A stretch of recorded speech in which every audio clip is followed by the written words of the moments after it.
Hi guys नमस्कार। गोटे कथा कहबी सिंधुर ऑपरेशन पर भारत एवं सजग हवा पड़ो निहाती भाग में कहीं पाकिस्तान तार छोट कुबुद्धि कर कहीं तार आतंकवादी चक्कर रे से जो गैदरिंग थे लोक बहुत बेसी से अटैक कर आज आईपीएल को बंद करागला।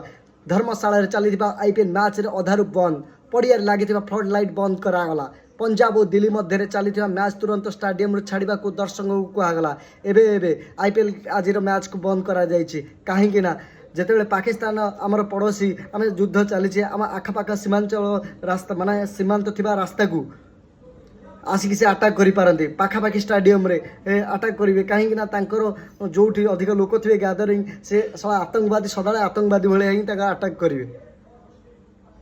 तांगर किसी ये नहीं माने से राइट वे अटैक केबे करेंगे से आमर आज आईपीएल बंद करागला। यहाँ तो भल निष्पत्ति किंतु भारत तार कड़ा जवाब निश्चित भाव में दौर आमर देशर जवान सठिक भाव में कड़ा जवाब दौरान आम बहुत शक्तिशाली आम शक्तिशाली को आम प्रयोग करुचे कहीं पाकिस्तान आगो आसिकी आम पर्यटक मान मारिकी जाइथिला।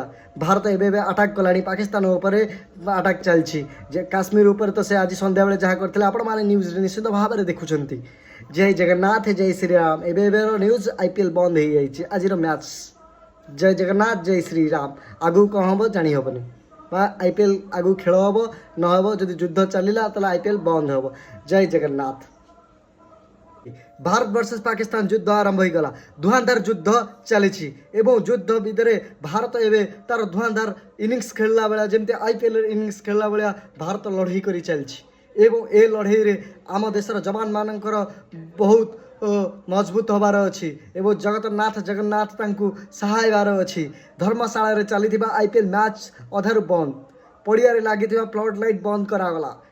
पंजाब और दिल्ली मध्य चली मैच तुरंत स्टाडियम को छाड़ा को दर्शकों को कहगला कहीं भारत पाकिस्तान युद्ध आरंभ है। पाकिस्तान बहुत डेंजर भाया तार से सदा आतंकी भाया चलो कहीं कौटी के जो गैदरिंग लोक थी से सुट कर अटैक करदेव से भारत निष्पत्ति यहाँ भल होती आईपीएल अधारू बंद हो गला भल किंतु भारत तार धुआंधार अटैक कर लगी विजयी हबार निश्चिंत भाव में। भारत बहुत लड़ाई कर मजबूत लड़ाई करुच्ची आमे समस्ते आम देशर जवान को साहस देवा। जगन्नाथ जगन्नाथ आम देश को घंट घोड़े रखि था सदा बेले विजय करने को चेष्टा करूँ। आमर जवान मानी एति मु कहवाक चाहे जय हिंद जय भारत।